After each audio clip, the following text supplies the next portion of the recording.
Halo semuanya, kembali lagi di sebuah konten, sebuah video yang membahas tentang program studi yang ada di universitas di Indonesia, yang mana narasumbernya adalah mahasiswanya ataupun alumninya langsung, tidak lain tidak bukan, tanya-tanya mahasiswa. Kali ini kita kedatangan seorang narasumber yang akan memperkenalkan diri. Silakan. Halo, balik lagi di YouTube channel Ispans. Bukan. Perkenalkan, nama aku Ispans Ainizila, biasa dipanggil Ispans, dan sekarang itu semester 8 di Universitas Negeri Jakarta. Jurusannya sih Prodi Pendidikan Administrasi Perkantoran. Gitu. Fakultasnya? Fakultas Ekonomi. Oke, jadi Ispans ini adalah mahasiswa di S1? Iya, S1 Pendidikan Administrasi Perkantoran, Fakultas Ekonomi, Universitas Negeri Jakarta. Oke, Ispans, Yap. kasih tahu dong, S1 Pendidikan Administrasi Perkantoran itu kuliahnya belajar apa aja? Kuliah belajar apa aja? Iya, ngapain aja gitu? Oke, kan Pendidikan Administrasi Perkantoran. Pasti itu kita kuliah yang ada di bidang pendidikannya, tapi ada di bidang administrasi perkantorannya gitu, Kak. Jadi mata kuliahnya ya nyampur-nyampur antara pendidikan sama administrasi perkantoran, kayak gitu sih. Kayak gitu. Tadi sempat disinggung sama kamu, katanya kamu membahas ada tentang pendidikannya sama tentang administrasi perkantorannya. Yap. Emang bedanya jurusan yang ada kata pendidikan sama non-pendidikan itu apa sih? Bedanya pasti kalau misalnya pendidikan, pasti titel itu SPD, Kak. Belakangnya itu pasti SPD kan, sarjana pendidikan. Dan prospek kerjanya itu kalau pendidikan lebih dicondongkan untuk menjadi tenaga pendidik. Menjadi guru di sekolah, ataupun mungkin kalau misalkan nanti mau lanjut kuliah lagi menjadi dosen kayak gitu misalnya. Kalau misalkan non pendidikan ya mereka tergantung dari jurusannya, misalnya misalkan ada juga nih D3 administrasi perkantoran nih. Ya berarti dia titelnya bukan SPD. Kayak gitu. Kalau dari segi mata kuliah apakah ada perbedaan? Beda banget. Kalau misalkan dari segi mata kuliah, kalau pendidikan itu pasti dapat mata kuliah pendidikan, kependidikan. Tapi kalau misalnya non pendidikan itu nggak ada mata kuliah pendidikannya. Contohnya gini, misalnya mata kuliah pendidikan itu contohnya itu mata kuliah pendidikan itu evaluasi pengajaran. Nah itu adalah salah satu mata kuliah pendidikan yang wajib diambil.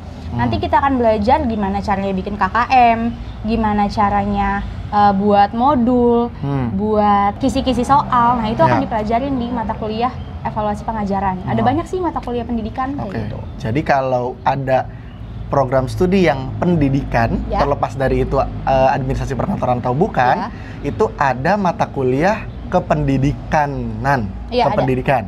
Jadi ngajarin gimana caranya jadi tenaga pengajar. Diajarin gimana menjadi tenaga pendidik yang baik gitu loh. Dari teorinya, dari gimana perilakunya nanti ke siswa kayak gitu. Itu pasti didapat sama mahasiswa pendidikan. Ispans, di S1 Pendidikan Administrasi Perkantoran itu ada mata kuliah apa aja? Ada banyak mata kuliahnya. Yang tadi aku sebutin. Terus kalau misalnya di bidang administrasi perkantorannya itu lebih fokus apa ya, kalau SMK AP. Nah ini di jenjang yang lebih tinggi gitu. Jadi nanti kita akan dapat karsipan, akan dapat manajemen karsipan, terus akan dapat korespondensi, gimana cara nulis surat yang baik dan benar. Kalau karsipan itu gimana kita bisa menyimpan dokumen dengan baik dan benar juga kayak gitu. Lebih ke arsiparis lah kalau misalnya administrasi perkantoran. Kayak gitu. Terus mata kuliahnya lagi kalau AP, kita singkat aja ya, Kak. AP. Kalau AP itu apa lagi ya dapetnya ya? Korespondensi, terus manajemen karsipan, terus stenografi, mengetik manual pokoknya mengetik. Mengetik itu tapi pakai mesin tik. Iya. Jadi pakai mesin tik kita kan mahasiswa AP itu belajar pakai mesin tik gimana cara mengetik surat yang baik dan benar. Nah itu kan beda ya sama sekarang udah pakai laptop. Tapi kita diajarinnya pakai mesin tik, gimana cara bisa mengetik 10 jari. Nah yang clicking di mana, ini di mana itu harus beraturan gitu. Terus yang tadi aku singgung apa sebelum mengetik? Stenografi. Stenografi itu adalah mata kuliah di AP yang diajarin gimana cara menulis tapi pakai sandi-sandi gitu, Kak. Tahu gak sih, Kak, steno? Apa tuh? Jadi kita nulis, cuman kayak sandi rumput lah kalau pramuka. Cuman ini beda, gimana A-nya, B-nya, C-nya. Tujuannya untuk apa sih? Tujuannya itu untuk pesan rahasia. Jadi yang tahu itu antara arsiparis sama orang lain aja yang dituju kayak gitu. Supaya nanti infonya itu nggak kemana-mana gitu. Tapi untuk sekarang ini di FEUNJ, jurusan AP, steno itu udah nggak diadain lagi, udah ditiadakan. Terakhir itu angkatan aku 2017. Jadi ada banyak banget mata kuliah yang berhubungan dengan administrasi perkantoran. Iya. Ada arsip, ada ngetik, termasuk ngetik ya? Iya, ngetik itu termasuk, mengetik. Ada tuh mata kuliah mengetik. Saya baru tahu juga. Nah, Isvans, dari sekian banyak mata kuliah yang sudah kamu ambil, tadi udah disebutin juga banyak contohnya. Mata kuliah apa yang kamu rasa paling gampang? Paling gampang? Kalau paling gampang mata kuliah yang dasar sih, mata kuliah umum. Apa? Bahasa Inggris misalnya. Ya kayak gitu-gitu, bahasa Indonesia. Cuman kalau yang di bidang AP-nya mungkin, yang di bidang AP-nya yang gampang apa ya, yang seru kali ya. Yang seru itu evaluasi pengajaran sih aku suka, karena di situ tuh kita jadi tahu gitu. Oh, jadi dulu itu guru itu ngasih nilai itu nggak semena-mena, tapi dihitung dulu per poin-poinnya, dihitung dulu bobot-bobotnya kayak gitu. Jadi kayak menantang aja sih kayak gitu kalau evaluasi pengajaran. Pertanyaan berikutnya adalah mata kuliah apa? Tadi kan yang paling gampang. Yang dirasa menurut kamu paling susah? Statistik. Oke, statistik. Kenapa statistik jadi mata kuliah paling susah menurut kamu? Kenapa statistik paling susah? Karena itu tuh belum didapat di sekolah. Maksudnya bener-bener masih awam banget. Di sekolah itu cuman yang kita tahu statistik ya median sama modus gitu doang kan. Nah di sini tuh nanti akan dipakai untuk kalian semua itu nyusun yang namanya skripsi, itu akan dipakai banget. Statistik 1, statistik 2. Terus nanti ada lagi metodologi penelitian sama metodologi lanjutan kayak gitu. Yang ngebahasnya yang ngitung-ngitung gitu sih. Jadi udah kebanyakan masuk teori, tiba-tiba di semester 4 sama 5 itu ngitung-ngitung gitu. Jadi udah lupa, bener-bener lupa kayak gitu. Berarti menurut kamu statistik paling susah dari sekian banyak mata kuliah? Iya, susah. Nggak paling susah sih, susah. Oke, susah. Nah, pertanyaan berikutnya buat Isvans adalah, menurut kamu bedanya kuliah sama sekolah tuh apa? Bedanya kuliah sama sekolah? Yang pasti sih bajunya ya. Oke, kenapa tuh? Kalau sekolah ya kalian pasti pakai seragam kan, putih-putih, putih abu-abu. Kalau misalkan kuliah ya bebas aja kayak gini asalkan sopan. Dan ada poinnya lagi nih kalau mahasiswa pendidikan, Kak. Kalau mahasiswa pendidikan itu harus lebih sopan lagi. Dimana kalau misalkan kuliah itu nggak boleh pakai jeans, nggak boleh pakai kaos ya, istilahnya harus pakai celana bahan, rok bahan ataupun kemeja, pokoknya yang mencerminkan kalian itu akan menjadi seorang guru yang baik gitu. Terus bedanya lagi kuliah sama sekolah, jam waktunya. Kenapa jamnya? Sekolah itu ditentuin, masuk 6:30, pulang jam 3 misalnya. Kalau misalkan kuliah, terutama S1 ya. Kalau S1 tuh ada jam-jamnya nih. Misalnya kalian ada mata kuliah jam 3, ya udah kalian masuk nanti jam 3, ataupun ada jam 9 pagi sama jam 1, ya udah kalian masuk jam 9 pagi sama jam 1 gitu. Nanti bisa moving class atau gimana, tergantung ketentuan universitasnya.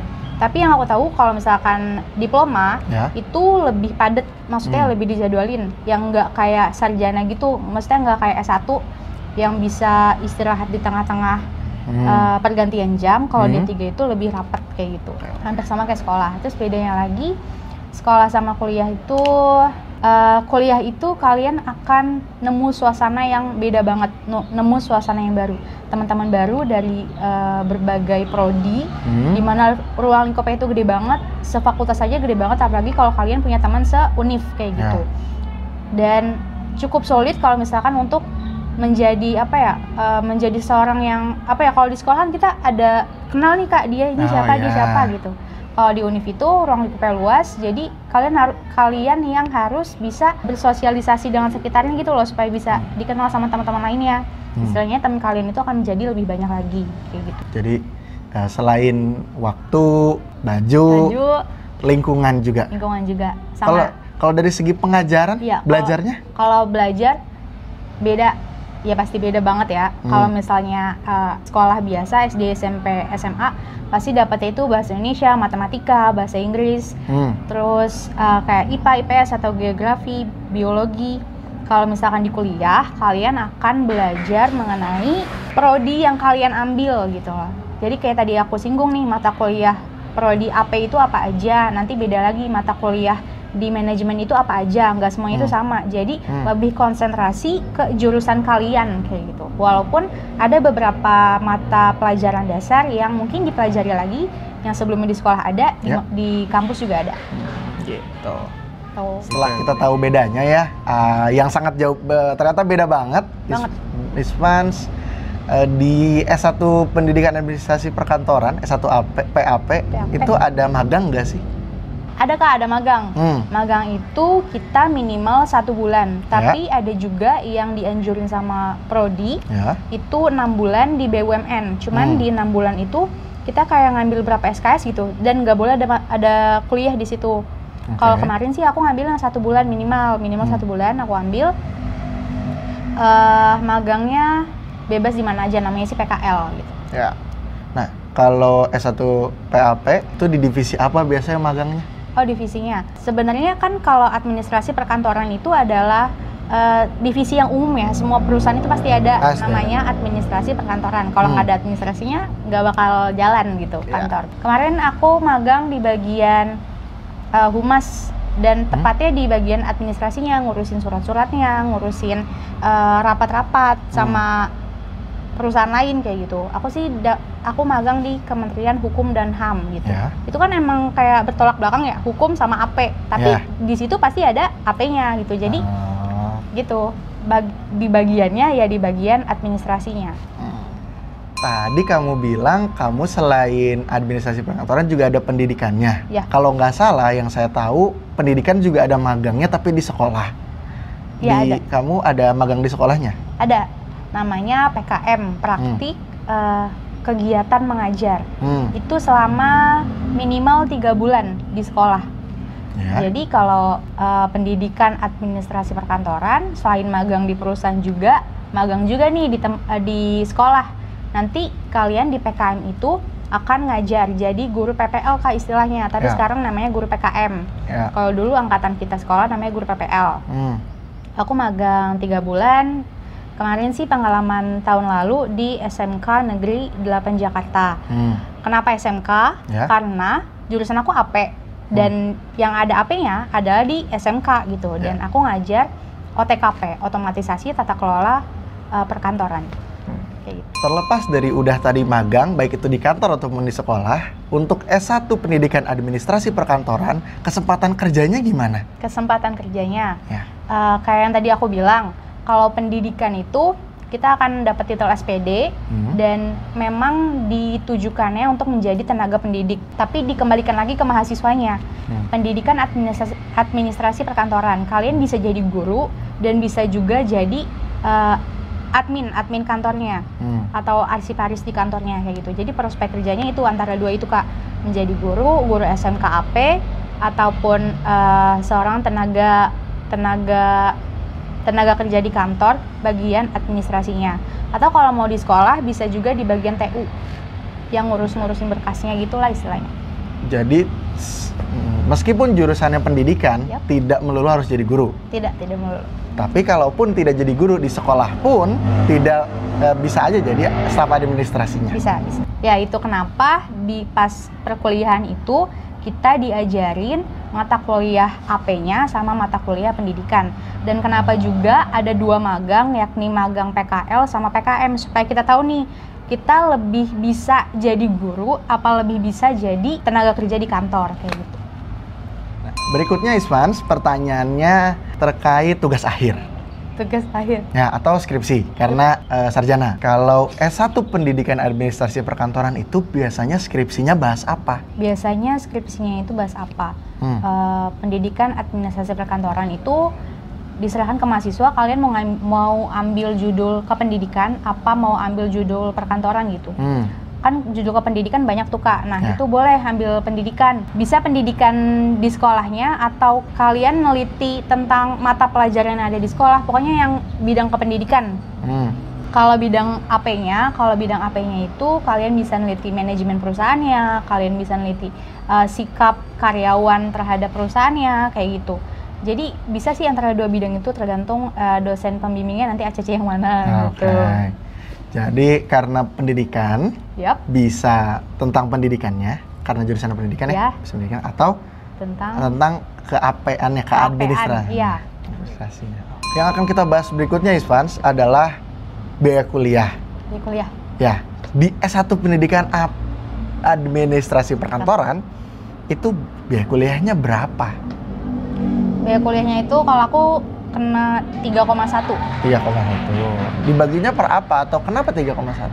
Itu per UKT. Jadi UKT itu maksudnya adalah akan dipilah-pilah nanti dari pihak UNIF, dari pendapatan orang tuanya. Nah, aku masuk ke UKT ketiga 3,1. UKT ke-1 tuh kalau nggak salah 500.000 ya.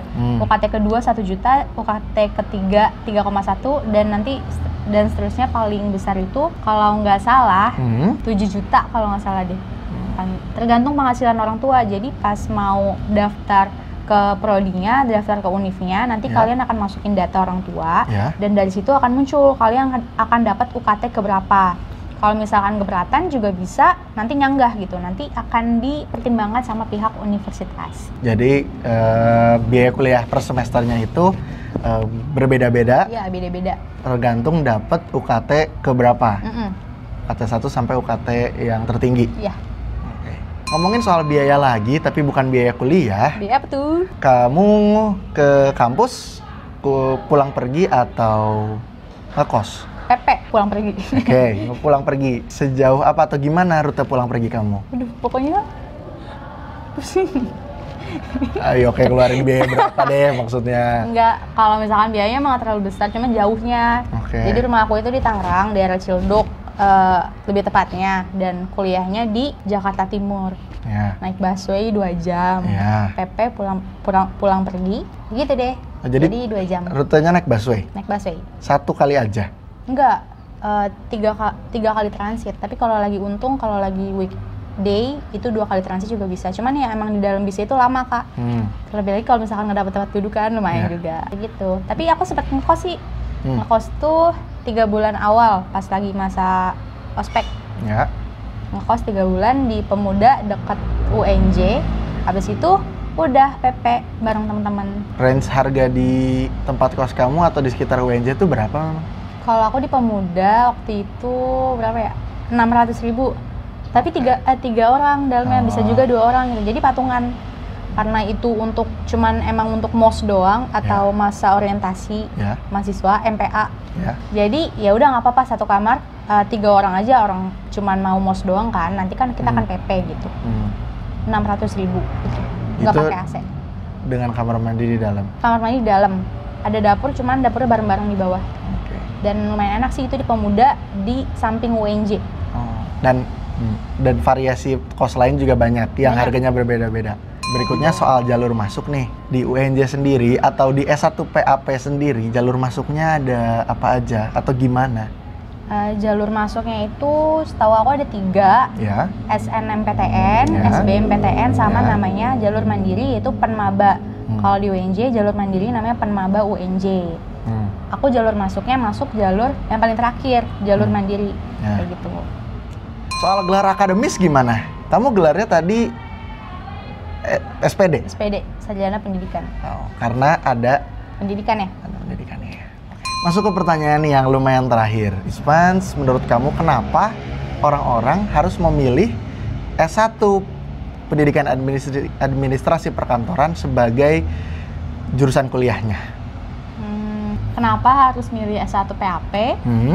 Menurut aku prospek kerjanya itu umum. Kalau mau jadi karyawan di sebuah kantor, tenaga kerja di kantor, karena semua perusahaan itu pasti ada bagian administrasinya. Dan kenapa kalau misalkan mau jadi guru juga nggak apa-apa masuk pendidikan administrasi perkantoran, karena kalian akan ditempatkan di guru SMK yang jurusannya AP gitu loh. Jadi yang kalian dapat nih bekalnya itu dapat di kampus, mata kuliah yang kalian udah pelajarin itu akan kepake banget di AP-nya SMK kayak gitu. Jadi benar-benar kepake banget dari prospek kerjanya sih. Jadi kalian harus masuk S1 PAP. Dan kenapa harus masuk S1 PAP FPUNJ? Karena dosennya enak-enak dan ngajarin juga enak-enak. Jadi ilmunya dapat banget kayak gitu. Oke. Pertanyaan berikutnya adalah pertanyaan intermezzo. Pertanyaannya gini.